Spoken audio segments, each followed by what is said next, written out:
Hello friends, जय माता दी।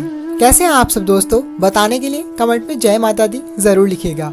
आज हम सुनेंगे करवा चौथ की व्रत कथा। तो बोलिए करवा चौथ माता की जय। ओम श्री गणेशाय नमः।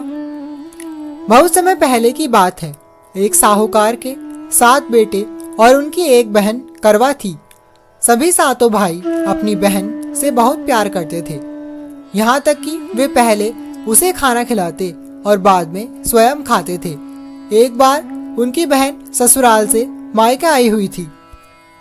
शाम को भाई जब अपना व्यवसाय बंद कर घर आए तो देखा उनकी बहन बहुत व्याकुल थी। सभी भाई खाना खाने बैठे और अपनी बहन से भी खाने का आग्रह करने लगे, लेकिन बहन ने बताया कि उसका आज करवा चौथ का निर्जला व्रत है और वह खाना सिर्फ चंद्रमा को देखकर उसे अर्घ्य देकर ही खा सकती है।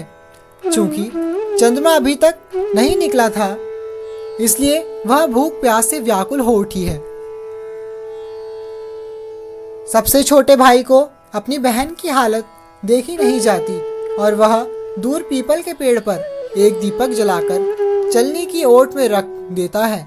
दूर से देखने पर वह ऐसा प्रतीत होता है कि जैसे चतुर्थी का चांद उदित हो रहा हो। इसके बाद भाई अपनी बहन को बताता है कि चांद निकल आया है, तुम उसे अर्घ्य देने के बाद भोजन कर सकती हो।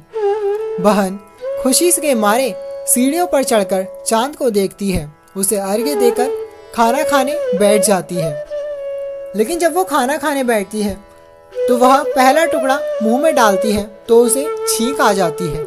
दूसरा टुकड़ा डालती है तो उसमें बाल निकल आता है और जैसे ही तीसरा टुकड़ा मुंह में डालने की कोशिश करती है तो उसके पति की मृत्यु का समाचार उसे मिलता है।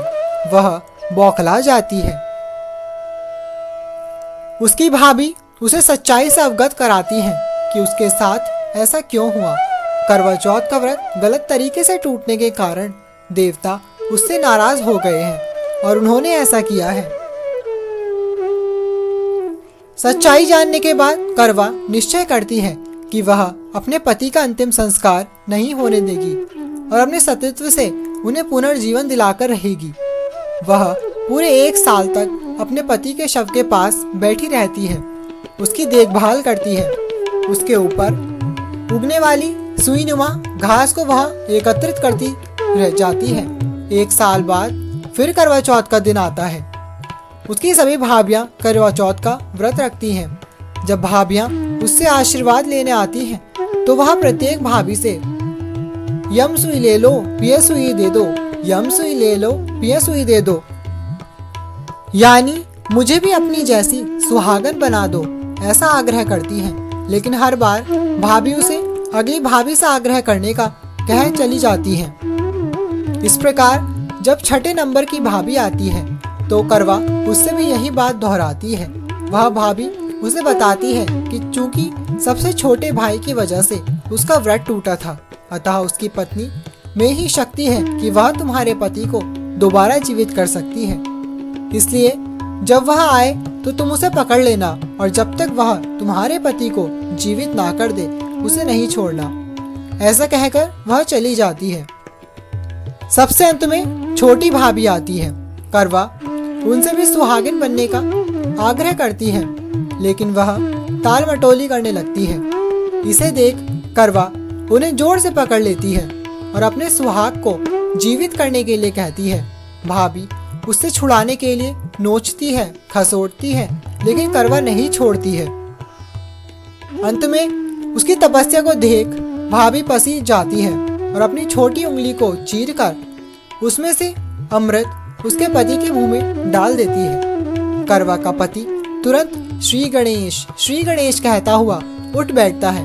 इस प्रकार प्रभु कृपा से उसकी छोटी भाभी के माध्यम से करवा को अपना सुहाग वापस मिल जाता है।